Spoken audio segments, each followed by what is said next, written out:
Today, we're diving into a story that honestly sounds a little bit made up. It's got tropical fruit, a simple patch of grass, and a landscaping mistake that, believe it or not, pulled back the curtain on a massive flaw in a system that's supposed to serve the public. And it all kicks off with this number: 40. That's 40 papaya trees, carefully grown for a huge new public garden. Suddenly, well, they were basically done for. And the cause wasn't some blight or a crazy storm. Nope. It was something so much more common it's almost hard to believe. Yep, you heard me right. A patch of grass. The kind you see everywhere. So how on earth does something so ordinary cause so much chaos? That's the real mystery here, and it's exactly what we're going to unpack. Okay, first up, let's just break down what happened in this papaya grass incident. To really get the big picture, we've got to start right there, at the scene of this very strange crime, and see how it all went so wrong. So the story takes place at the Hantan River Tropical Garden in Pocheon. It's this big, beautiful new project, a real point of pride. As they're getting close to finishing, a landscaping crew comes in over the weekend to lay down new grass. But, and this is a big but, in the rush to get the job done, they made a huge mistake. They completely covered the young, delicate papaya trees with sod. Just buried them. And the craziest part? No one even had a clue until they showed up for work on Monday morning. And the damage, it was bad. Out of 200 papaya trees on the site, 20%, that's the 40 we started with, were so badly damaged they probably couldn't be saved. A total loss. The other 160 were hurt too, meaning a massive rescue effort for a garden that hadn't even opened yet. What a huge, frustrating setback. So, you got to be asking, how does a mistake like this even happen? It wasn't sabotage or anything like that. The real culprit was a tale of two departments. It's a classic story of how good intentions and tight deadlines can fall apart when teams are working on the same project, but not, actually working together. Okay, so here's the absolute core of the problem. You had two totally separate city departments involved. On one side, you have the Agricultural Technology Division. These are the plant experts, the folks who nurtured the papayas. And on the other side, you have the Tourism Department, and they're in charge of the general look of the place, like laying down grass. They were working on the exact same piece of land, but it's like they were in different universes. An expert on site just laid it out there, plain and simple. They said, if the Agricultural Technology Division had also managed the grass work, this kind of mistake would not have happened.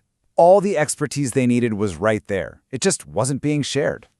The landscapers, who were hired by that other department, had no idea they were burying one of the garden's main attractions. It was a textbook communication breakdown, born from a totally fractured system. And look, this goes so much deeper than just blaming the landscaping crew. It's easy to point fingers, but the real issue here was a systemic breakdown. This wasn't about one person's mistake. It was a flaw baked into the whole process, a flaw that made an error like this pretty much inevitable. An on-site manager said something that really puts it in perspective. They said, this happened while everyone was trying to do a good job. People were working their tails off, even giving up their weekends, all to get this garden ready for the public. But in that frantic rush, all the important details just fell through the cracks between the two disconnected teams. All their good intentions just stood no chance against a broken structure. And here's the kicker, the real irony in all of this. Just a short time before the incident, the city's mayor had actually ordered the creation of an integrated management system, the exact kind of system that would have stopped this from happening. But it hadn't been put in place yet.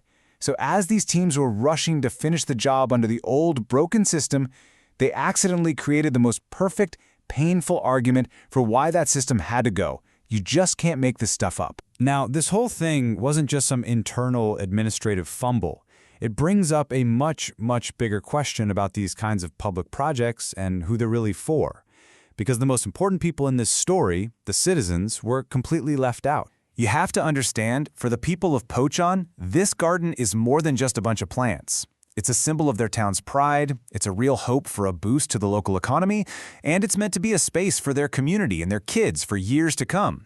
The stakes here are so much higher than just a few buried trees. And that feeling of frustration, it was captured perfectly by a local resident. They said, "It's our tax money, let citizens be part of the solution." For them, this isn't just about a bureaucratic mess-up. It's about feeling powerless, about being shut out of projects funded by their money, and only hearing about it when something goes terribly wrong. So, you have a total disaster, a system that's clearly not working, and a community that's rightfully upset. Where do you possibly go from here? Well, the hope is that this whole mess, this papaya incident, can actually become the foundation for something way, way better. And out of all this chaos, a pretty clear blueprint for what to do next emerged. Step 1, you have to build a unified team. Tear down those walls between departments and make everyone share the responsibility. Step 2, you got to involve the citizens. Make transparency and public input a real priority at every stage. And step 3, and this one is huge, shift the whole mindset from just fixing mistakes to actually preventing them from ever happening in the first place. You know, this whole wild story started with some buried papaya trees, but the lessons that came out of it, about communication, about working together, and about trusting the public, are so much more valuable than any one garden. At the end of the day, it really all comes down to this. Can a botched garden actually become the seed for a better government? Can this moment of total failure actually grow into real, meaningful change?